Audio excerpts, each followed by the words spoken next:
Welcome to the Disruption Continuum. Thank you so much for making time. Thank you. It's really a privilege, to be honest. Like, you have a way of motivating people, bringing people together to achieve. I have gone through challenges which has helped me and shaped me. I've gone through a lot of pain, which I think has helped me compartmentalize a lot of things. I can now break it down. That I feel like you can get things done better and with more quality from that place, rather than from a dictatorial point of view, if that makes sense. That's how I've found it anyways. Maria, James. welcome to the Disruption Continuum. Thank you so much for making time. Thank you. Thanks for asking us. It's really a privilege, to be honest. I really enjoyed getting to know you, I guess, over the last few months. But one of the things I've been really fascinated by is you're really organized. And I say that in a really good way. But you also seem to have a very effective leadership focus. Like, you have a way of motivating people, bringing people together to achieve whatever the outcome. Would you say that's something you've always had or something you've grown into? Like, tell me about that a bit. Good question. I think it's been a work in progress. It's been a journey. I've been in a lot of leadership roles. Okay. Whether it be in business or in church. Yep. Or in the family. I'm the eldest of 4. Okay. So that just... It just naturally happens. Exactly right. I am the glue to everything.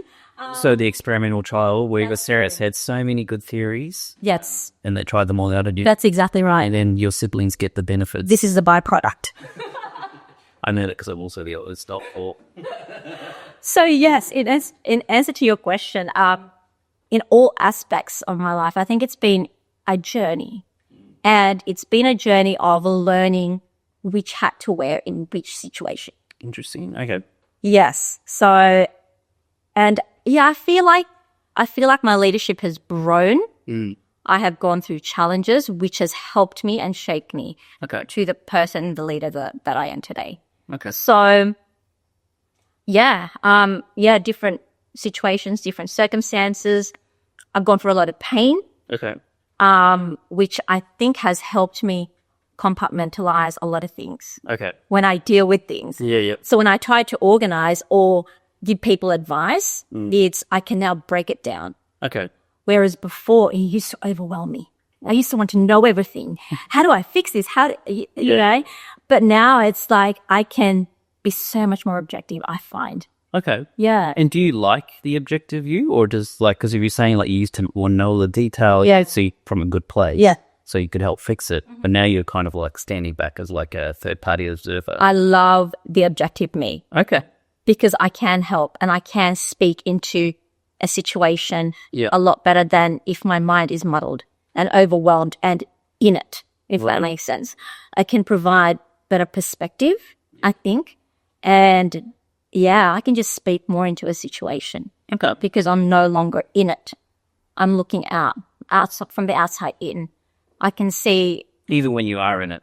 Even when I am in it. I'm now finding myself that I can be more objective. So I do, I prefer this mature version. Mistake. iPhone. Yeah. Well, I mean, it seems like you're doing pretty well, so I guess, not that I knew you before at 8. The you right now seems very effective, so it's obviously working, so that's right. So it's really interesting, though, because you talk about a lot of pain, and I don't necessarily know that we need to explore that unless you want to, but I feel like, you know, there's a lot of research around empathetic leaders, or leaders who can empathize with people's pain, different from, you know, getting involved, that sort of stuff. Yeah. Is that something you would resonate with, or is that something you've kind of shaped to make your own? I think I've always been empathetic. Yeah. And kind and loving. Yeah. I was brought up in a home where Asian homes usually don't show love, don't have words of affirmation. But my family was different. Okay. And so we always had a lot of I love yous and hugs and cuddles, which was, you know, for me, that's all I've ever known. Right. So I think it stemmed from that. And so for me, from a young age, I've always just been, kind. I'd like to be so, and just love the cuddles and the snuggles and the I love yous and the words, positive words. So I have always been that type of person. So I've grown up in that environment. I've carried that throughout my life. I've tried to be that for people I deal with, for clients, for people at church, people I lead. I just think like you said, it's a different type of leadership. Okay. Because there's leadership where you tell and you expect it to be done, or there's leadership where you can come across with empathy, Right. and that you understand that person.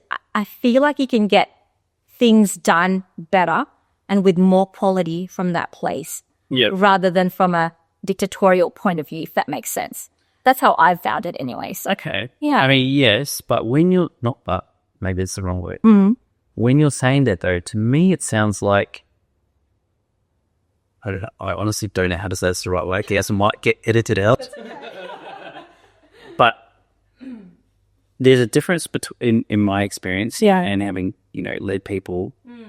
Some people are empathetic and they just want, for them, the goal is the empathy. To be empathetic, to be in there. Yeah. For you, empathy is like a tool or It's an angle. it's a strategy to get to the outcome. Yes. Which is, it's not a bad thing. Yes. Yep. Because I do, as a leader, you'll always have an end goal. There's always a prize. There's a target that you want to reach. Yep. But how do I encourage and gather and make people move Yep. towards that target so that I can reach the target without having to cut people off or without having to climb over people. Yep. So for me, that's worked. And I'm not apologetic for it. Yep. There are some people, obviously, who lead from a different place, and that's okay too. There's no right or wrong in leadership. It's where I've come from. That's so, And I'm okay with that, I think. Yeah. Yeah. Okay, now that you've said it there. But I mean, to me, that's super fascinating. So when you talk about the goal, so I mean, you obviously lead in the for-profit section of the sector at this point in time. What are the sorts of goals that you are looking at when you look at a business, or when you're looking at what where you're leading? Like, what's the sorts of things that you're targeting? So it would be, there's obviously the monetary goal. Yep. Always, that's probably working in a for-profit. That's the goal. How are we growing in that space? Yep. There's also the human resources. Are people feeling supported? Yep. Are they feeling like they have enough skill to do the role? Yep. Do they have the resources to do what they need to get done? Then there's also, obviously, there's a director that you report to. Is she feeling supported? Does she have enough space to think so that we can plan and strategize and grow? So there's so many different aspects. There's the tools that we use. Do we have the right tools in place so that we can help not just our clients but also our staff? Yeah. So there's so many different aspects to look at in that sense. And for me, the main thing, professionally, creatively, personally, is always growth. Okay. And it looks different in the different areas of my life, but it's always growth. How can we grow? How can I grow? If I feel like I'm not growing in a space, I want to. There's a title of it. I want to. Yeah. I understand. So, yeah, as a person, I always feel like there's more things to learn. There's more things to grow in. So, yeah. That's really awesome. Something that you said, actually, that I really wouldn't mind going into a bit further. Excuse me. You talked about, there's a director that you report to. Yeah. And one of the things that you asked yourself, or one of the goals that you just talked about, was making sure that person has headspace. What does that mean? Like, what, in your head, like, what exactly are you trying to get to when you talk about a person who has headspace? Okay, so providing space, even for yourself, when you're given the space to think, it allows you to plan. Yep. It allows you to not be distracted. and it allows you to focus. Yep. So as a director who really is a person leading the whole team at the end of the day, they're making the hard calls, the hard decisions, right? Sometimes you get the decision fatigue because decisions are always, getting thrown at you. Then make a decision. Is it right? Is it wrong? That is what I'm looking for in terms of supporting the person above me. That's the space I'm talking about. Okay. How can I almost pull them out of a situation so that they can look at it from a bird's eye point of view always, instead of being in it and working in all the time, which yes, you have to do. But I think the best thing for a person who's leading is to be able to pull back and have that objective point of view where they can, again, the space to think, the space to plan, the space to dream, the space to grow. So I think that's probably one of my biggest things that I would like to do, like that I'm currently doing, is just, really reminding the person. She knows this. Passive aggressive reminder. I hope you're listening, boss. How awful would it be if they didn't know you say it and they listen to the... Yeah. No. I remind those. I mean, this is super interesting to me. I actually wouldn't mind talking more about different leadership theories with you, but we might do that today. I suppose, you're involved in a very interesting industry, like the finance industry, particularly in Australia. It's a lot of different changes coming through. But I also feel like globally, the financial world is becoming more and more important for people to understand how it works, why it works the way that it works, impacts of different decisions. When you're looking at those kind of things and you're a leader in that space, like what sorts of things are you considering day to day that people need to be across, or you wish that people were more across? Because it is changing so much every day. The stock market changes, there's new regulations, there's new rules, there's new laws that come into play, so I think it's being informed. Okay. And sometimes people just don't have the time. Like without listening to the news every day, without reading on the internet, how do you gain the knowledge? So it almost feels like you need to surround yourself with different professionals in those industries, right? Or specifically for us, it's finance, so that we can inform people. I feel like to be informed is knowledge, and it's power. Because if you're not informed, then how can you make a decision? An informed decision. Yeah. How do you do that? So for us, and even for me now, thinking about it and talking to you about it, how do we even get our clients to that point? Because even our clients, sometimes they don't know the answers to things, so that's why they come to us. But how do we proactively inform people? So I think Henry Ford, I think it was him, but some industrialist back in the 1900s made a comment about how, he didn't have to be smart in any given area because he could hire experts. But that concept of a board of people around you that inform things, I love that. I think it's actually quite relevant. So I was just thinking the other day, like there's so many different things that business owners have to be across, or like even just a professional, like there's so many different things. No one's got time to really specialize in an area that's not their profession. That's exactly right. Even in my world, like when I used to do cyber security, it's a full-time job, just keeping up with all. That's right. You like to think about all the different aspects. Possible. So how do you grab all of those? Yeah, it's just it's overwhelming to think about it. For us to actually run our lives, is how do we be informed in all these different areas so that we can make an impact decision? I don't know. I mean, off the top of your head, like what sorts of things are you thinking right now, just to put you on the spot? So even things like, as simple as making a will, for example, I need to find time to do that. I need to find a person I trust. That's exactly right. So, people re-looking at their interest rates to make sure it's competitive. You need a professional to do that. You don't have time to go speak to different lenders to try and get those quotes and get comparisons. Like, that takes up a lot of time. Even sitting down, doing your taxes. You know what they get. I have to say, like, I was talking to you guys a couple of days ago. Yeah, told me about how beneficiary trust. I might say this wrong. I'm not a financial person, just so don't sue me. But I remember you said something about like how a child is under 18 could get $427 per year. 416. 400. Yes. It was just like, I don't think I ever would have come across that information by myself. I can't imagine a situation where I would be like, oh, that's interesting. Anna can earn $416 per year. Cool. Wow. But that's what I mean. But it's important. Yes, you almost need one. What do they call it? They say CFO, but that's Yeah. But you almost need one in every part of your life to run it. You really do. I actually don't know how we got here. I don't know.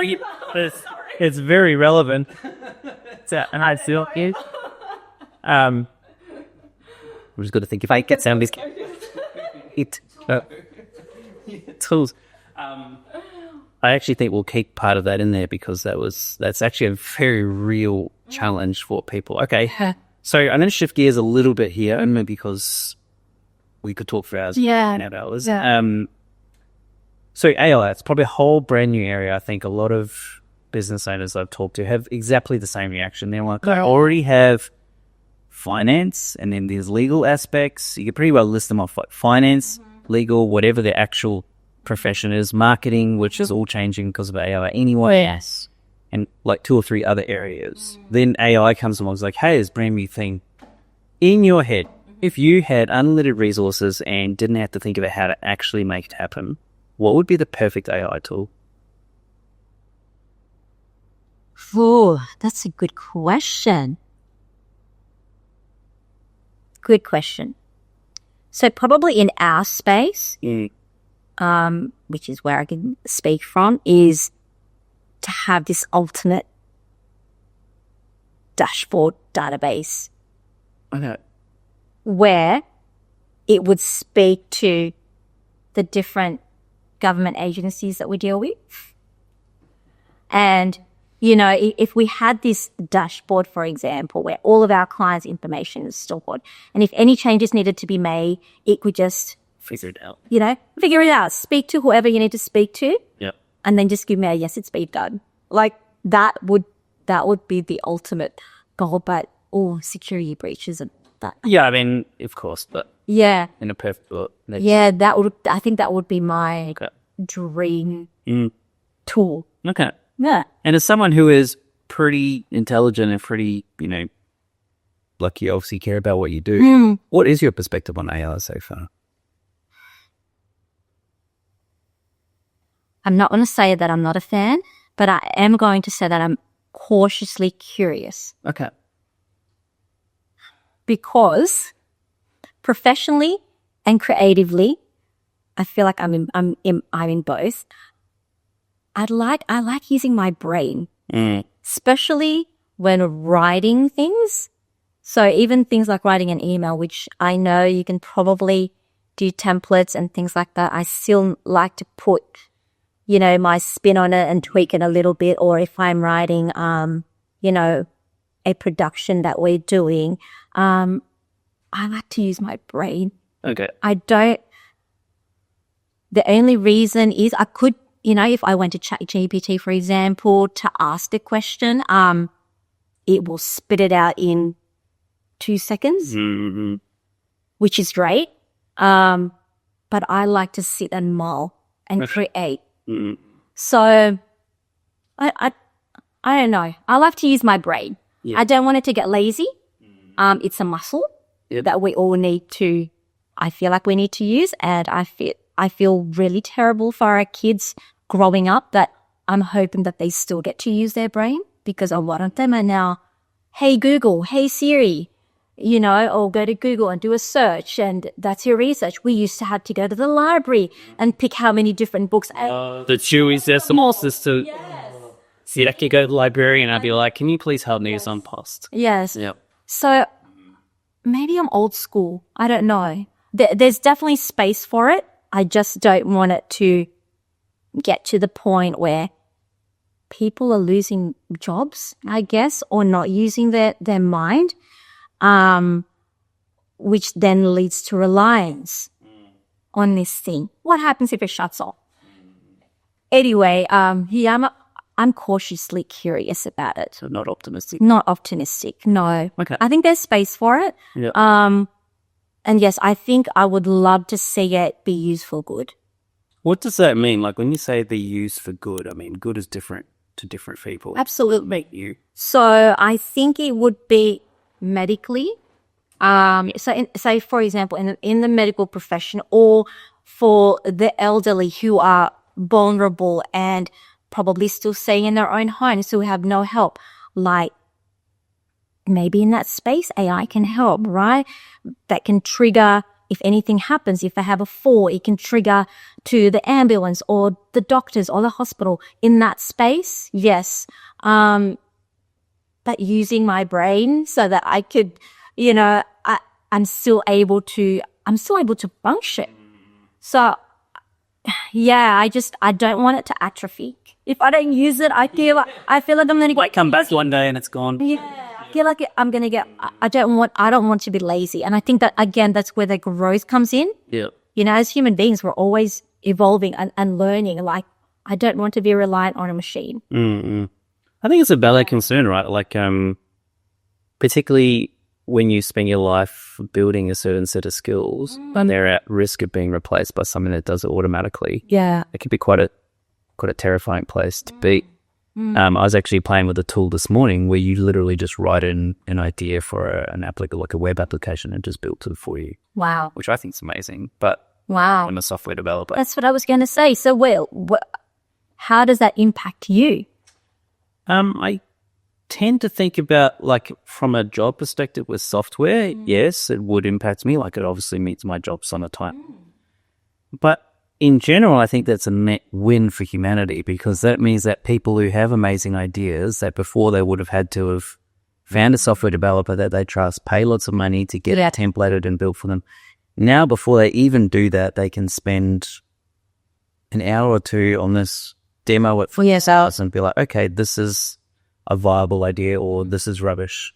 So it allows people to be more creative rather than having to do the legwork around it, and the time that it would have taken without it. Yeah.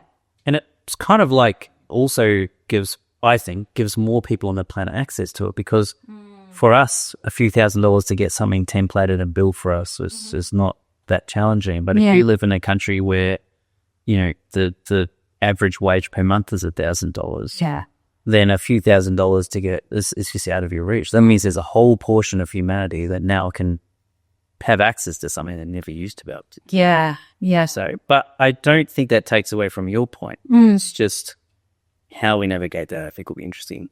Yeah, and and even speaking about AI for the good, how do we help, or how do we solve the problems of the world? Yeah. How do we feed more people?